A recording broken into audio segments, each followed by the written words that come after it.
faut que l'État soit fort. Si l'État n'est pas fort, vous n'avez pas de pays. Ça, il ne faut pas se leurrer. Le capitalisme ne peut qu'être sauvage. Si vous laissez le capitalisme se développer à un certain niveau, finalement, vous allez vous perdre. Vous, si vous faites une industrie tout de suite pour fabriquer je ne sais pas quoi, vous voulez faire du profit. Au début, vous pouvez mettre une usine qui emploie peut-être 500 personnes. Et au fur et à mesure, vous robotisez. Finalement, votre usine, vous n'avez que 10 personnes devant un ordinateur qui travaille. Les 490 sont au chômage. Nous, on est contre ce système. On régule aussi. Certes, digitalisé, mais une certaine robotisation, on est contre. Donc, on a une idéologie qu'on va dérouler au fur et à mesure, mais il faut que les gens s'adaptent à l'idéologie. C'est pour le bien-être de tout le monde. Sinon, on va se retrouver dans des situations très inconfortables. Voilà.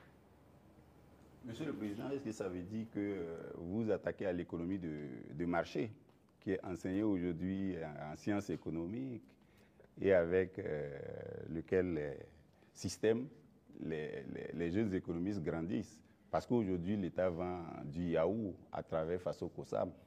Vous avez annoncé les Fasoyards. On se demande quand vous allez ouvrir les premières boutiques. Tout ça, vous prenez progressivement la place du privé. On ne sait pas quand ça va s'arrêter. D'abord, j'ai dit au ministre de l'Enseignement supérieur de me changer. D'abord, la carte universitaire a changé, mais le curricula de changer tout. Pourquoi on doit forcément apprendre leur manière de faire l'économie? On n'est pas en mesure de créer. Est-ce que c'est Dieu qui est descendu, encore, comme j'aime le dire, créer, asseoir des gens, créer l'école? Ce sont des gens qui ont inventé, qui ont créé des concepts et qui ont créé l'école. Ce sont les êtres humains qui ont créé l'école. Donc, qui ont mis des programmes, ainsi de suite. Le programme aux États-Unis est différent du programme en France, différent du programme en Angleterre, ainsi de suite. Chacun a sa manière d'enseigner sa population pour atteindre le niveau qu'on souhaite. Donc, nous aussi, on va créer notre modèle. Justement, c'est ce qui nous met en retard. Malheureusement, notre modèle d'école n'est pas bien. On a pris pour les autres, adapté, et finalement, on forme quoi? Ok, on forme beaucoup d'économistes dans ce concept. Mais est-ce que ça marche?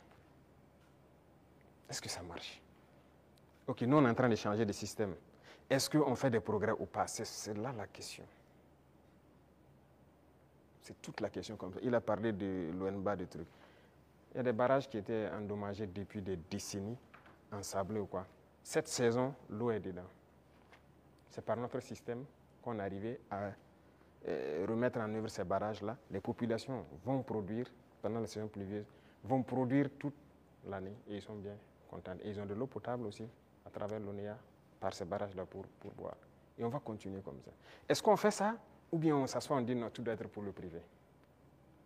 Et d'abord, cette question de privé, il y a des gens qui avaient une mentalité rétrograde, encore politicienne. Et nous avons dit aux gens de changer. Vous avez bien suivi les sorties de certains ministres.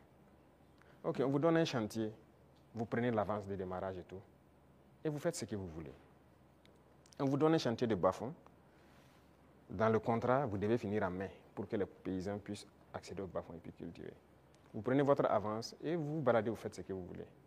En avril, on passe, on regarde, vous n'avez rien fait. Vous dites non, non, non, vous partez à votre rythme, c'est comme ça. On vous contraint, vous finissez le bas-fond. Il y en a qui ont travaillé, il y en a même qui travaillent de nuit jusqu'à aujourd'hui pour atteindre les objectifs.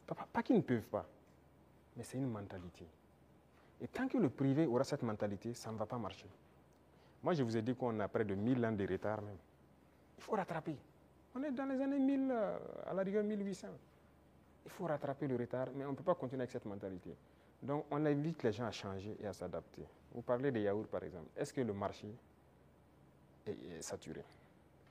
Non. On importe. J'aimerais voir les privés rentrer dans le yaourt. Pourquoi on n'importe plus? Nous avons pris des textes pour dire que lorsque quelque chose se produit au Burkina Faso, pour pouvoir importer, il vous faut une autorisation spéciale d'importer. Ce qui stipule que vous devez payer ce qui est à l'intérieur. Lorsqu'il y a le manque maintenant, on vous autorise à importer.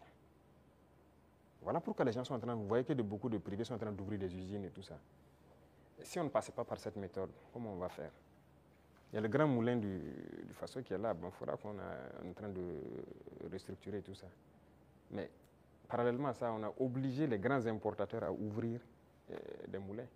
Moi-même, j'ai été inauguré la dernière fois de l'autre côté. C'est l'un des plus grands importateurs. Quand on a dit on va suspendre l'importation, mais il n'était pas content, il a tout ici. On a dit c'est ce qu'on va faire. Soit vous adaptez, ou bien l'État va prendre en compte. Mais ils le font. Mais est-ce qu'on arrive à satisfaire? Il y a la place. On a de la population, on a un grand marché, un marché immense, au Burkina et en Afrique. Mais les gens n'ont qu'à s'adapter, produire. Donc il y aura toujours de la place. Ne pensez pas que forcément on a pris la place du privé, non. Il y a la place. Vous allez ouvrir les façons. Si c'est nécessaire pour réguler, parce qu'il y a cette mentalité de toujours entraîner la spéculation de certaines personnes. Non, c'est dangereux. Dernièrement, vous avez suivi le cas des motos. Malheureusement, c'est quand il y a eu la situation, on s'est rendu compte que ce n'était même pas un marché régulé. Donc rapidement, on a dû voir comment on peut réguler ce marché pour que l'importation soit suivie. Comment quelqu'un part importer des motos et il vous dit qu'il n'a pas de facture d'achat? Puisque le ministère a besoin de la facture d'achat pour voir tout ce que vous avez payé comme douane et quoi, et vous fixez une marge à ne pas dépasser. Mais il dit qu'il n'a pas de facture. Donc il part payer, il vient, il fixe le prix qu'il veut et il revend aux populations. Donc lui, il s'enrichit. Et les autres s'appauvrissent. Et généralement, quand les gens s'enrichissent, qu'est-ce qu'ils font? S'ils buvaient la braquina ici, ils ne boivent plus la braquina, c'est le champagne qu'ils cherchent. C'est l'argent qui sort. S'ils roulaient sur peut-être, je dirais, une petite cylindrée, ils cherchent maintenant une V8. Le carburant qui est subventionné par l'État, c'est ça, c'est l'argent qui sort. Donc il faut qu'on réfléchisse à l'économie. Qu'est-ce qu'on fait? Il ne faut pas laisser sortir des devises. Vous dites que vous voulez la monnaie et vous voulez continuer pour qu'on se comporte comme ça. On ne peut pas se comporter comme ça. Voilà pourquoi l'État est en train de reprendre le contrôle. Si demain, les gens s'entendent, on nous a fait des chantages. Hein. Quand on a essayé de régler un peu à la douane, il y en a qui nous ont dit que si on fait comme ça, il y aura pénurie de riz. J'ai dit, ok, faites la pénurie de riz, vous verrez ce que nous on va faire. Et si demain des gens veulent s'entendre pour faire pénurie de riz, c'est nécessaire que l'État prenne en compte l'importation de riz. On est prêt à tout. Il faut que les gens changent de mentalité, allez doucement, cherchez votre intérêt aussi petit soit-il, mais permettez aux autres Burkinabés de vivre et de ne pas les appauvrir. Monsieur le Président, on vous a vu